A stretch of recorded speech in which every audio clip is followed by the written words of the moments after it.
Secunderabad cantonment ను జీహెచ్ఎంసీలో విలీనం చేయాలంటూ ఆందోళనలు ఉధృతమవుతున్నాయి. ఇప్పటికే ఇటు సికింద్రాబాద్ ను ప్రత్యేక కార్పొరేషన్ గా ప్రకటించాలంటూ ఓవైపు ఆందోళన చేస్తున్నటువంటి నేపథ్యంలో కంటోన్మెంట్ ను జీహెచ్ఎంసీలో విలీనం చేయాలనే అంశం మాత్రం మరోసారి చర్చనీయాంశంగా మారింది. ఈ నేపథ్యంలో ఇప్పటికే ఇక్కడ ఉన్నటువంటి స్థానికులతో కలిసి స్థానిక ఎమ్మెల్యే శ్రీ గణేష్ నిరాహార దీక్షలకు పిలుపునిచ్చినటువంటి పరిస్థితి. సో ప్రస్తుతం మనం కంటోన్మెంట్ లో ఉన్నాము. సో కంటోన్మెంట్ లో చూడొచ్చు. సో ఇప్పటికే ఇటు ఫ్లెకార్డులు పెట్టుకొని పోస్టర్లతో నిరసన కూడా చేపడుతున్నటువంటి పరిస్థితి ఉందని చెప్పొచ్చు.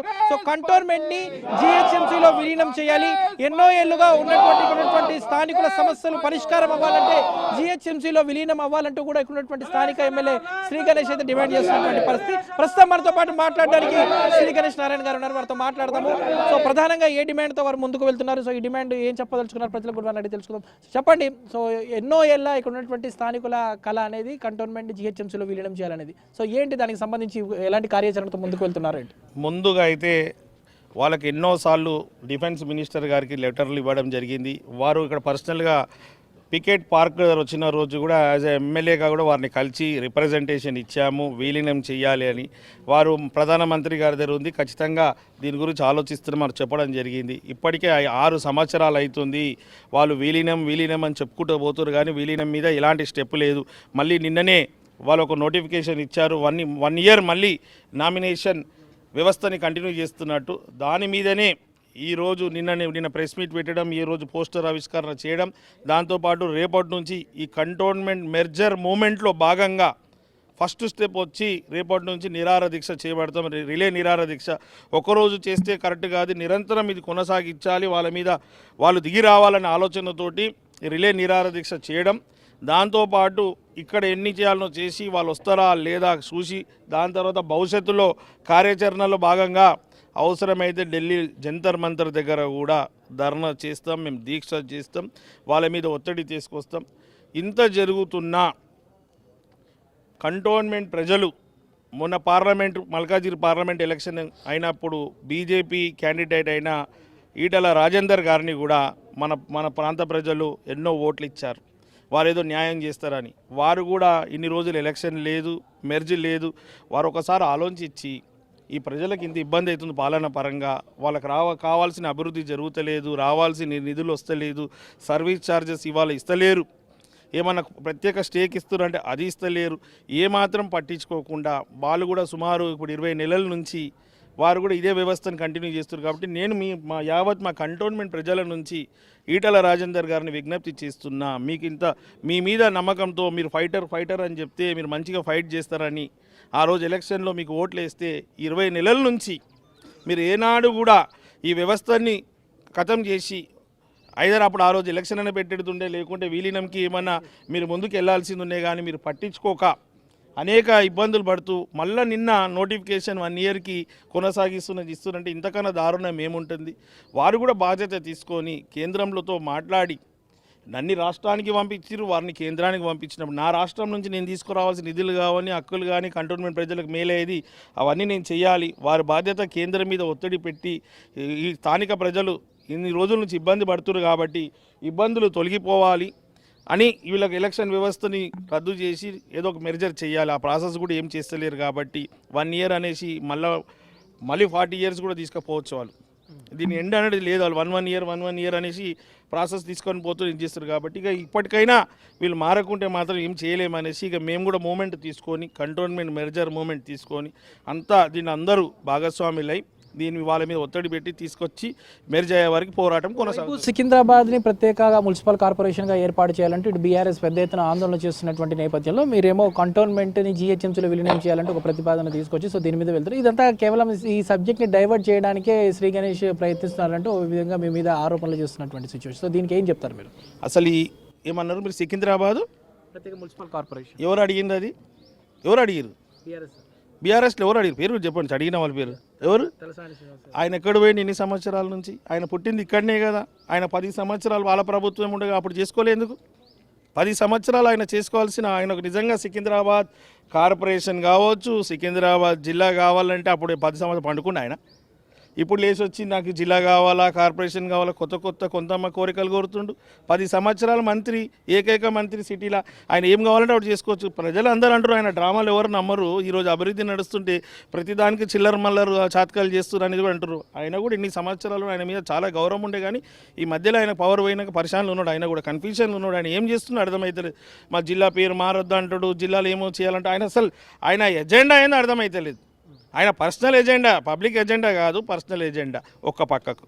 రెండో పక్కకు ఆయన మన కంటోన్మెంట్ కాన్స్టిట్యున్సీలా సికింద్రాబాద్లో ఉన్నప్పుడు ఈ 10 సంవత్సరాల కంటోన్మెంటు పరిస్థితి ఇలా ఉందని ఏనాడైనా స్పెషల్ నిధులు తీసుకొచ్చాడా మా కంటోన్మెంట్కు నీళ్ళు కావాల్సిన నీళ్ళు ఇచ్చిండా, 1 MGD నీళ్ళు ఇచ్చిండా, మాకేమైనా మాఫీ చేసిండా, మా గ్రేవ్ యార్డ్లు బాగలేదు మన ఆలోచించిండా, మా కమిటీ హాల్ బాగలేదని ఏ రోజున నిధులు ఇచ్చి కమిటీ హాల్ డెవలప్ చేసిండా, మాకు స్పోర్ట్స్ కాంప్లెక్స్ ఇప్పించిండ్రా.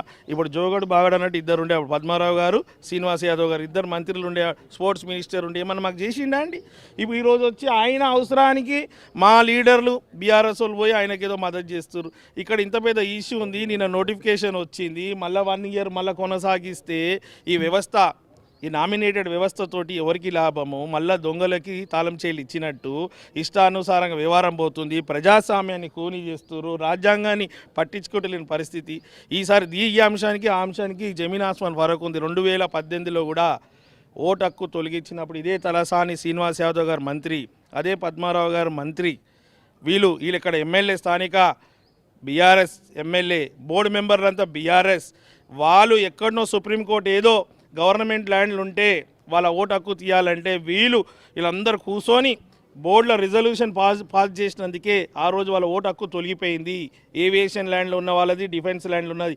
ఆ రోజు కూడా ఉద్యమం చేసిన శ్రీ గణేష్గా, అప్పుడు ఏం హోదా నాకు బాధ్యత లేకుండా ఈ రోజు బాధ్యతగా నేను ప్రతిదీ గమనించిన. ప్రజలు ఓటేసి నన్ను ఆశీర్వదించి వాళ్ళకి సేవ చేసే అవకాశం ఇచ్చిండు. నా జీవితం వాళ్ళకు రుణపడి ఉంది. ఈరోజు కూడా నేనేమన్నా ఈ కంటోన్మెంట్ మెర్జ్ కూడా పోరాడకుంటే నేను ఎమ్మెల్యేగా వేస్ట్ ఎమ్మెల్యే అయితే కాబట్టి ప్రజలకు మేలు చేయాలనేది స్టెప్ తీసుకున్నాం. ఒక్కో రోజు కాదు, ఎన్ని రోజులైనా అన్ని రోజు నిరాహార దీక్ష చేస్తా, దీనికి భవిష్యత్ కార్యాచరణలు తెలుపుతా. ఇక్కడ నుంచి ఢిల్లీ దాకా పోయి జంతర్ మందర్లో కూడా ధర్నా చేసి ఢిల్లీలో ఒత్తిడి పెడతాం. గౌరవ ముఖ్యమంత్రి గారు ఇక్కడ స్థానిక ఎంపీగా ఉండే కాబట్టి స్థానిక సమస్యలన్నీ వాళ్ళకి అవగాహన ఉంది.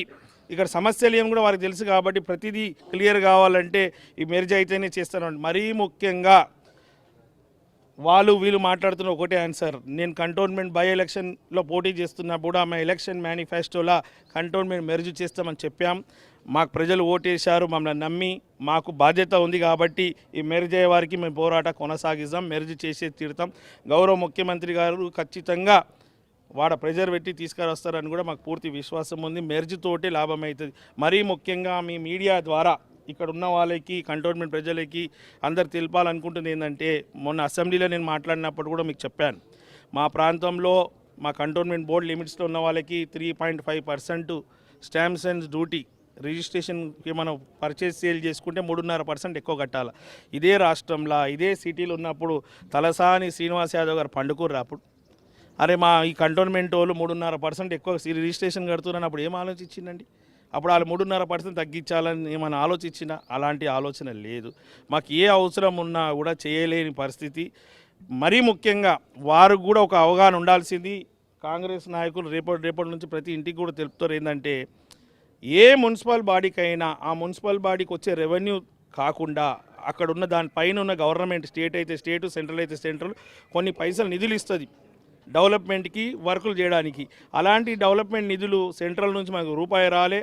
మా ప్రజలు ట్యాక్సులు కట్టి, కంటోన్మెంట్ ప్రజలు ట్యాక్సులు కడితే ఆ పైసలతోటి వాళ్ళు సర్వీసెస్ ఇచ్చారు. వేరే వాళ్ళకి సర్వీసెస్ ఇచ్చింది 1200 కోట్లు బాకీ ఉంది. అది ఎవరు పైసలు? కంటోన్మెంట్ ప్రజల ట్యాక్స్ పైసలు.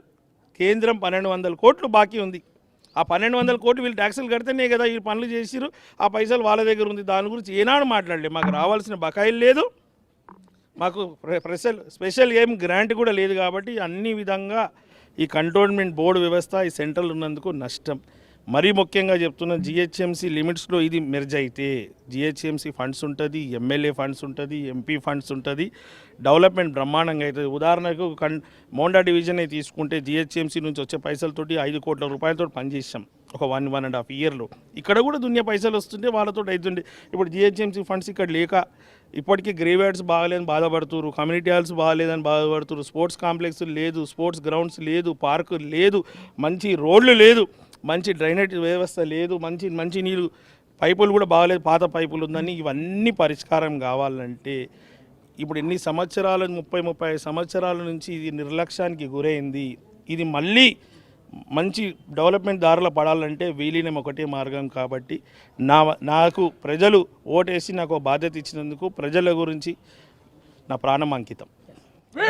మొత్తానికైతే ఇటు కంటోన్మెంట్ అభివృద్ధి జరగాలంటే తప్పకుండా జిహెచ్ఎంసీలో విలీనం జరిగి తీరాల్సిందే అంటున్నారు కాంగ్రెస్ ఎమ్మెల్యే శ్రీ గణేష్ నారాయణ్. సో మరోవైపు ఏదైతే సికింద్రాబాద్ కార్పొరేషన్ విలీనం ఏదైతే ప్రత్యేక కార్పొరేషన్ అనే అంశం ఉందో, సో దాదాపు గడిచిన 10 ఏళ్లుగా బీఆర్ఎస్ ప్రభుత్వమే ఉంది. వాళ్ళు తలుచుకుంటే ఆ సమయంలోనే ప్రత్యేక జిల్లాగా ప్రత్యేక కార్పొరేషన్ ఏర్పాటు చేయవచ్చు. కేవలం రాజకీయ లబ్ధి కోసమే మాజీ మంత్రి తలసాని శ్రీనివాస్ లాంటి వ్యక్తులందరూ కూడా ఏదైతే ప్రజల మనోభావాలతో ప్రజల సెంటిమెంట్తో వాడుకుంటున్నారంటూ కూడా శ్రీ గణేష్ నారాయణ ఆరోపిస్తున్నారు. మొత్తానికైతే ఇటు కంటోన్మెంట్ జిహెచ్ఎంసీలో విలీనం చేయాలనే అంశం మాత్రం ఇటు పెద్ద ఎత్తున ఆందోళన అయితే చెలరేగుతున్నటువంటి సిచ్యువేషన్ ఉంది. అందులో భాగంగానే ఇప్పటికే ఇటు దశల వారీగా ఇక్కడ ఉన్నటువంటి స్థానికులతో కలిసి కాంగ్రెస్ శ్రేణులు పెద్ద ఎత్తున కూడా ఇటు కంటోన్మెంట్ జిహెచ్ఎంసీలో విలీనం చేయాలంటూ కూడా ఆందోళన చేపడుతున్నటువంటి పరిస్థితి మనకు కనిపిస్తుంది.